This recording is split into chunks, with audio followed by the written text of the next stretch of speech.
What you're about to watch is an in-depth explanation of the new rules of real estate in 2024 from my colleague Sharon.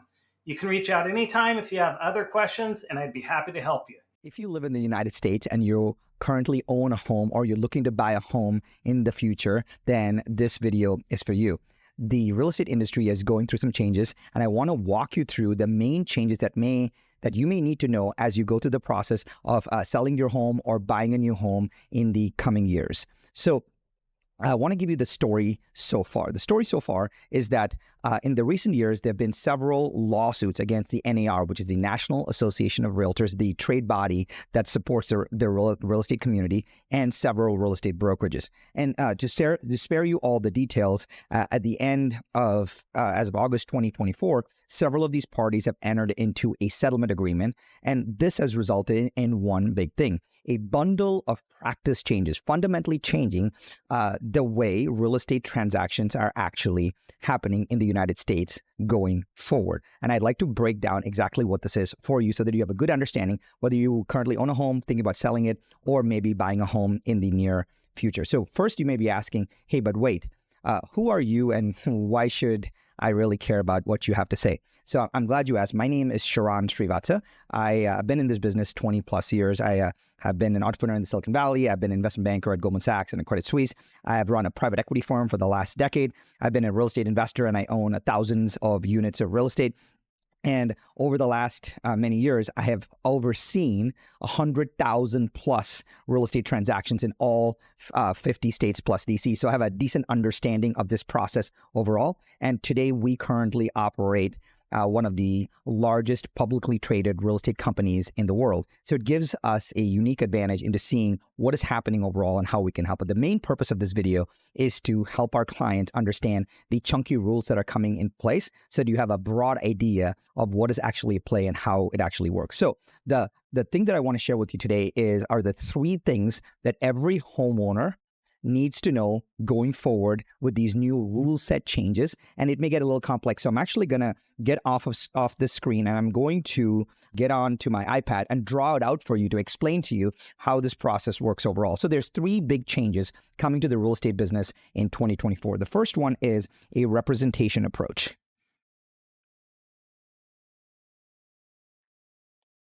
And this means that based on our licensed agents helping us, there's going to be representation involved in every part of the transaction. Second is a little bit more technical. We call this decoupling of compensation. And I will actually break down how this works for you overall with a couple of scenarios. And third is there are some process and practice upgrades to allow you to understand how the process works, and mainly for the agent and how they actually deal with all of this. So let me break this down. By the way, this is going to get a little complex as I draw with some clip art for you. And the main goal for that is to help you understand this process really well. So let's actually get into it. The first part of this is understanding representation. You're going to see a few of my slides where on the left-hand side of the page is going to be what happens in the past. And then on the right-hand side of the page is going to be what happens in the future on a go-forward basis. And that's what I kind of want to break down for you. So let's break down the representation-based approach. So let's say you are what we call a seller, meaning you own this home and you are the seller that wants to sell this home, right? So what you would do in the old world is you would enter into what we call a listing agreement. A listing agreement. And you would enter into this listing agreement with an agent. And this agent has this responsibility to represent you as the seller to bring your home to market and do everything that it needs to get sold.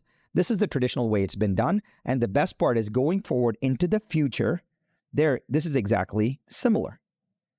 Now, there may be some small nuances in the process of the implementation of the forms, et cetera, and the contracts and how they work. But in the philosophical way, that process on the listing side, getting representation stays the same because it has always been that way, which is good. Now, let's talk about the buyer side of the situation. So let's say we have three potential buyers. There's generally been an informal relationship between the buyers and their agents, and each of their agents saying that, hey, help me tour properties, show me properties, and then help me get into the home that I want. So all these buyers and their agents actually help these buyers tour these properties. So this is buyer number 1, buyer number 2, buyer number 3, right? So there was an informal representation already built in place overall. So in the future, this is what is in play right now. In the future, we're going to have 3 potential buyers, buyer 1, buyer 2, and buyer 3. That's great. And we're going to have agents, agent 1, agent 2, agent 3 representing these buyers. But what we're going to do, the rule set calls for a formalization of representation, which means each of these agents and these buyers need to enter into what we call a buyer representation agreement.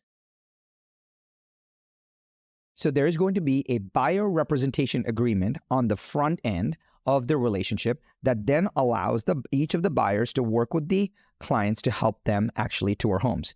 So the main distinction right now that you should note is that before seeing homes, before touring homes, before being in an actively engaged process of working with a real estate agent to buy a home, we need to engage into a buyer representation agreement, very similar to how we engage into a listing agreement to sell the house. So that's the process. Now, so that's going to happen. So when you contact an agent or contact your agent about this, you will be requested to go through this process. They will explain the agreement to you and all the terms associated with it. The one question that I get asked often here is, hey, Sharon, if there was an open house down the street and I want to go check out this open house, would I need to actually have a buyer representation agreement in place before I actually take this open house? No, as the open house is a public event and that is being done on behalf of the seller with representation of the seller by the listing agent in this case. So you as a buyer or a previewer of this property would not need a buyer representation agreement in this process. But most importantly, before you buy a home, you will need to have a buyer representation agreement in place with the buyer. That's number 1. Here is number 2. So before we actually break all that down, you may be saying, all right, Sharon, now there's another agreement. I kind of want to know what all the agreements are in place. And so I always talk to our clients and I explain that there are 3 agreements that govern a real estate transaction. There's a listing agreement, there's a buyer agreement, and there's a purchase agreement. And I will tell you exactly who are the parties involved in this. The listing agreement is between the seller of the house or the homeowner with the listing agent. And by the way, the technicality is an agent is a licensed salesperson that actually works with a broker or the company. So if I say broker or brokerage, I mean the company that they're working with. And the listing agent is the individual licensed person that you're working with. For the ease of this discussion, I'm just going to continue to use agent as a proxy for the licensed person that you're working with, just from a technicality perspective. The buyer agreement is between the buyer, home buyer, and the buyer agent. And third, the purchase agreement is the agreement between the seller of the home and the buyer of the home. So these 2 agreements actually talk about representation. And this agreement is the offer, which an offer is just the terms of exchange. So this agreement is the terms of exchange, and the other 2 agreements are governed representation overall. These are the 3 agreements that broadly govern a real estate transaction. Every other agreement is a derivation of this in some way to either facilitate the offer and the terms of agreement or to actually support the representation in a very particular way. So based on your situation, you will have 2 of these, either a buyer agreement and a purchase agreement or a listing agreement, purchase agreement to ensure that the transaction goes smoothly. All right. So let's get into the big, I told you there were 3 things. Number 1, the representation-based approach, which we talked about here, where you will need a buyer representation agreement to actually engage with a buyer agent and see and tour homes and go through the process. The second is, this is a little bit more complex, but once I break it all down for you, I think you'll get it very quickly, which is the decoupling of compensation. So first, I want to explain what happens in the past so that you have a good understanding of it, and then I'll tell you what's going to happen in the future so you have a good understanding of that overall. So what happens in the past? So let's say a seller hires a seller puts a home on the market, right? Seller puts a home on the market here, and let's say they put the home on the market for, I'm making up numbers, $500,000. And let's say they agree to pay a total commission of $10,000. I'm using numbers here to make it easy. And say the listing agent in this case says that they agree and have negotiated $6,000 to pay the listing agent, which means there's $4,000 available for the buyer's agent. So the seller in this case would pay $10,000 to the listing agent or the listing broker in this case. And so what the listing agent or the broker would do at closing of the transaction is that they would keep they would keep $6,000 out of the $10,000, and they would then share $4,000 of it with the buyer agent. This way, the buyer does not come out of pocket in any way, right? And because the cost of the commission is rolled into the purchase price based on the overall transaction. And this process of sharing commissions is called cooperation compensation. This has been a fundamental thing that has been in place that allows for seller, listing agents, and buyer agents to cooperate to get the result that they want for their client. This is how everything has happened so far in the past, which is good. However, let me tell you about what's going to happen in the future. What's going to happen in the future is the listing agent is still going to work for the seller, and the seller is going to pay the listing agent. Most of the thing that's in question are what's going to happen on the buyer side. Who is going to pay the buyer agent? And we see 4 scenarios in which the buyer agent gets paid. And I want to show you these 4 major scenarios. Every other scenario is probably a derivation of this in some way. So let me take you through it. So in scenario number 1, the seller will still pay the listing agent their $6,000. Seller's already thought about and kind of semi-agreed to in her head the $10,000. Seller will pay the listing agent, and the seller will also pay the buyer agent directly. So that is scenario number 1. In the second scenario, the seller continues to pay the listing agent their $6,000. Then the buyer maybe will pay the buyer agent directly.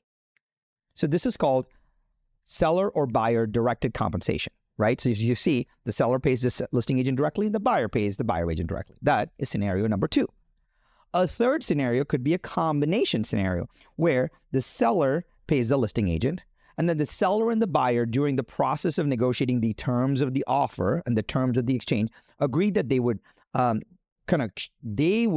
essentially share what they paid the buyer agent. So the seller may pay the buyer agent something, and the buyer may pay the buyer agent something. So they share the compensation of what they pay the buyer agent. And most importantly, the last situation is where the seller still pays the listing agent. And you will hear this term often, which is called concessions. And all that it means is adjustments in the terms of exchange. So you may want to stay, if the seller wants to stay in the house a little longer, if the buyer actually wants to keep the furniture, all of that happens as a part of the terms of exchange. And it is wrapped into this word called concessions. And the concession is just the adjustments of the terms of exchange. So the seller in this case may say, instead of paying the buyer agent directly, the seller may give a concession, say in this case of $4,000 to the buyer, and the buyer takes that concession and pays the buyer agent. If you notice, there's something very unique happening here. I'm going to switch colors to red, which is my favorite color, to show you something where cooperation compensation is no longer in place, meaning the 2 agents, like they used to share these commissions, they don't do that anymore. This is seller-directed or buyer-directed compensation. So if you notice, there is nothing there. If you notice, the listing agent and the buyer agent, or their 2 brokerages, do not cooperate, do not share commissions. This does not happen. They do not share commissions, and all of these commissions are done directly from the seller or the buyer. This is called seller-directed compensation or buyer-directed compensation, which decouples the compensation overall. And the terms of these practice changes allow for people to understand this in a more robust way. Technically, I always talk about this as being the destination being the same, the route being a little different. So I'm going to wager that in most scenarios, the destination, the end result will be very close to similar, but how we show the optics, the semantics, and the mechanics are just a little different overall. So I wanted to kind of take you through this. It may be confusing, but just wanted to give you a high level of it is going to be seller-directed or buyer-directed compensation, and there is no more sharing of compensation between the 2 agents and brokers. Cool. Awesome. That brings us to the last point that I want to kind of bring to you is something that is called advertising offers of buyer agent compensation. So if you're not familiar with this, let me explain how this works. So let's say this listing agent brings on this home, right? And they bring on this home and what agents generally do is agents have a technology platform that they work with on an industry-based licensed agent property database. So only the licensed agent are allowed to utilize this database, and it is called the MLS, or the Multiple Listing Service. We have hundreds of MLSs in each of the markets around our country, and only licensed agents have access to all the properties, both the properties and their records. So it may be properties that are just coming to market, properties that are currently on the market, properties that have been sold, and all the data associated with it, which gives these licensed agents a chance to work with the data to serve clients well.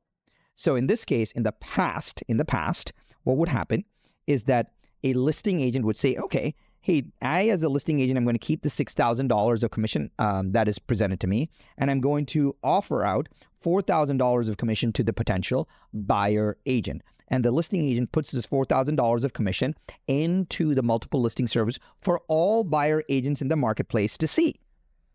And this way, the buyer agent can then go to their clients and say, hey, Mr. and Mrs. Client, this buyer, this property is offering this structure. We should go see it, and it can make our offer a lot more attractive. And they use the buyer agent compensation as a way to build a great offer overall.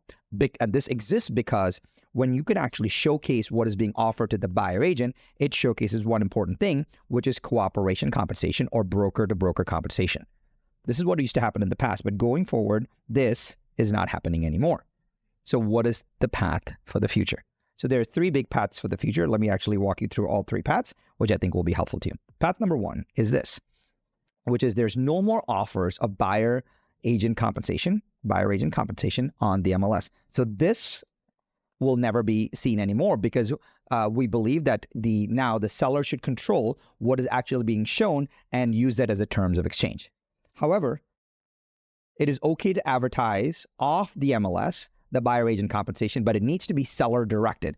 The seller and the buyer agent, the seller and the listing agent, need to understand and agree upon the strategy of how they're going to advertise this buyer compensation. Should it be an incentive? Should it be withheld as a negotiating tactic? What should it be? So they have a good understanding of it overall.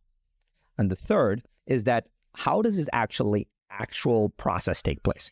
So let's say you're a buyer. Let's say you enter into a buyer agreement with an agent. This agent now, and you want to submit an offer on this house.